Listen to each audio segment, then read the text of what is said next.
Listen to this one. One hospital, it's just outside Seattle, could soon change its name because workers say their maternity center is not gender inclusive for birthing people who do not identify as women. Jason Rantz is with us. He's our Seattle guy. Look, Jason, this is all about whether there are two genders, male, female, or 300 where everybody's on a spectrum in between. Where do you come down on this? I mean, look, at the end of the day, if you want to change a name, go ahead and change it. But what I would argue is that you should do it for the right reasons instead of erasing what's unique about women. There's the argument about how people identify, and it's up to them, right? I think it's okay and right and the moral thing to be respectful of that, but one's identity doesn't actually translate to fact. And when you have a hospital deciding to do this, I do think it comes with some implications. If a patient who identifies as male sees a doctor for an actual pregnancy, the patient is medically treated under their biological gender, which is female. So the doctor doesn't stand there in shock and awe saying, wow, this is a great medical mystery. How exactly did this happen? I don't know how to move forward. They move forward the way that you would expect them to. So I think that most people turning to a hospital would say maybe medical professionals should not pretend that there are 300 genders and understand that there is, in fact, a difference biologically between men and women. Oh, I think you're absolutely right, Jason. And nicely put, too. Next case, the Clover Park School District. That's in Washington State.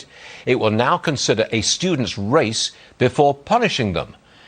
To me, that sounds wildly unequal treatment and is divisive. Now, what say you to that?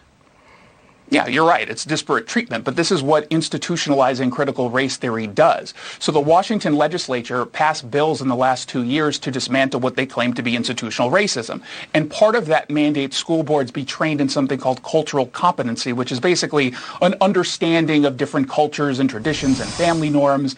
And now those standards frame student discipline statewide. It's not just this district. All districts will end up doing it, and it takes into account, as you point out, the student's race. So when you've got a white kid and a black kid committing the exact same, rule breaking, the teacher or the administration is supposed to look at that and say, okay, well, we have too many black kids or too many Latino kids or too many Asian kids who are getting discipline versus the white kids. Why don't we assume that there's some sort of implicit bias going on here? Maybe we don't understand what it's like to be a black child or an Asian child or what have you. And so let's not give them the same punishment as we would give the white kids, which I think is condescending and racist to assume that because you're black, you might not know that assault is wrong or stealing in classroom is wrong, but the white kid does know. I find that so repulsive. Just morally, I can't imagine that they are comfortable doing this, but that's the world we now live in. But is that the mentality in Washington State, that race is everything and race comes before everything else? Is that the mentality widely shared in Washington State? It is, certainly in the legislature. Now, obviously, when we're talking about the constituency, it kind of depends on where you live.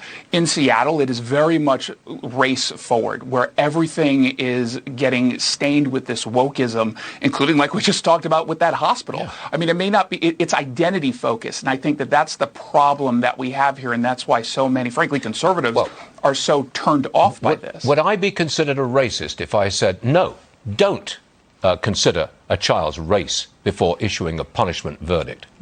Would I be then a racist? Absolutely. You are a cisgendered white man, so going into this conversation, you would be assumed to be a racist who is benefiting from white privilege. So they won't even listen to what you have to say unless you say exactly what they want you to. And that, of course, is a huge problem. So they throw this at me all the time. I don't know how many times I've been called a white supremacist. I'm a Jew. I'm not a white supremacist.